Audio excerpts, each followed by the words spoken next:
Hey, it's Screw the System Joe, and I'm back with another new video. Today's one is a bit of a follow-on from one I made last year. I created a video called How to Escape the System. It was a video from a talk I was giving at the time. And in that video I covered the 4 ways in which the system constrains our lives professionally.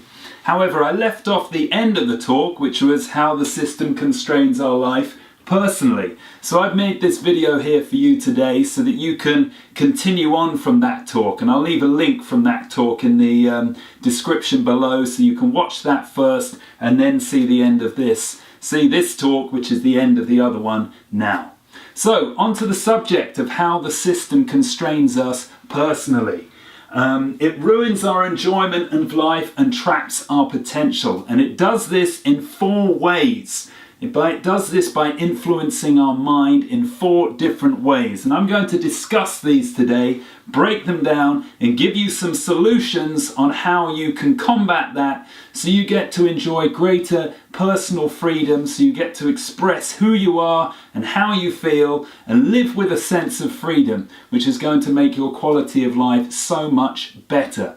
So let's go on to the first way in which the system influences our mind and restricts our freedom. And that's through a fear of the future. And more importantly, a fear of what might go wrong. Now, it's not difficult to see how this is created. We live in a world where the media is always telling us about the next war that's going to be around the corner, or the next disease pandemic which is going to wipe out 1/4 of the population. And of course there's always the threat of terrorism. We might be blown up at any given moment. This is what the media would have us believe. But our parents and teachers also contribute to this. They're always telling us the consequences of not studying hard enough in school, what might happen beyond there. Then we have bosses and colleagues putting the fear of redundancy in our head. You know, we've got to work hard at work and do ridiculous overtime because if we don't, well, our job may become obsolete. So we're always being bombarded with this fear of what might go wrong. So it's very easy to get trapped into thinking this way and living your life in this way. The problem of doing that, though, is that you become very risk averse and you start to miss out on a whole load of opportunities, both professionally and personally, you just won't take, because whenever you think about making a decision, all you can consider is the possibilities of what might go wrong, instead of how great that making that decision might be and all of the good things that could happen. So the solution to combat this fear of what might go wrong in the future is 2 things: awareness and discipline. You have to be aware of all the times you start to slip into that state and just have the discipline to tell yourself to let go, to tell yourself not to think about it. Don't dwell on it so much and go out and live. And I've got a quote for you which is going to help you to be able to do this. It's from a French philosopher. He came up with this centuries ago, called Michel de Montaigne, and he said, "My life has been filled with terrible misfortune, most of which never happened." And that goes to show you how we can create this whole world in our head where everything's terrible and everything can go wrong, but actually when you look at the reality, it rarely does. And there's actually a statistic that backs this up as well. It was a study conducted by a Dr. Robert Leahy, which found out that 85% of our fears and worries never actually happen. We're living under this black cloud that is created by ourselves. And even if you think about it, the 15% of our fears that are realized, almost all the time we can learn from them and grow. So there really is nothing to fear. The second way in which the system restricts our personal freedom and traps us in our own minds is by keeping us permanently distracted. Now, in my book, I talked about the system's trance. And that explains how that in today's age there are so many multiple information streams competing for our attention that it's so easy to live in this permanently distracted state.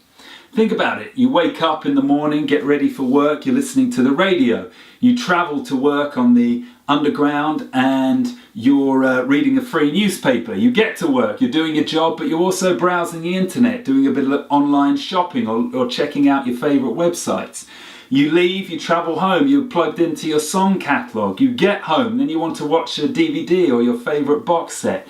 And you can spend the day permanently distracted, and you can spend the day without any kind of deeper thought about where your life's going or what you want to do.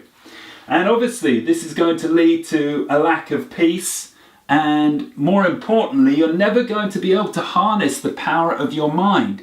Your mind is the most important tool in helping you live the life you want to live. Your ability to get clear on what you want to do and then focus on it obsessively is what's going to lead you to be successful. And you'll also, as I mentioned here, to have a peaceful, calm life, you don't want to be distracted. So what can you do?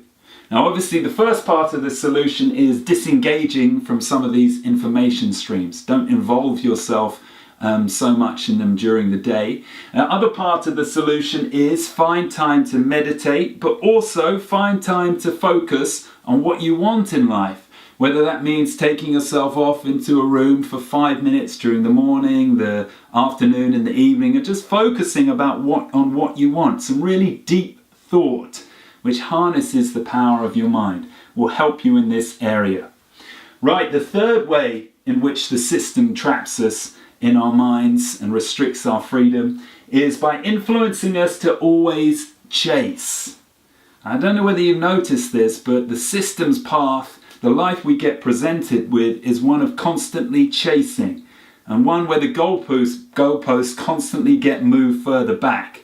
For example, you're at school, you're told that you're chasing good exam results so that you can get into university. When you're in university, you're told you're chasing a degree so you can get a good job. But when you get your job, the story isn't over. You then have to chase again for promotion because you need to earn more money. And then it's the next promotion. And then finally, we're chasing retirement. And when we retire, we're just waiting to die. So it may seem a bit of an extreme analogy, but you can see how we're always being taught to be future focused. We're always looking to the future. And what happens when you live your life like that is you end up getting exhausted and you can't enjoy the present. You can't enjoy what's going on now because you're always thinking that, one, your happiness is dependent on something in the future, and you're always chasing some goal in the future.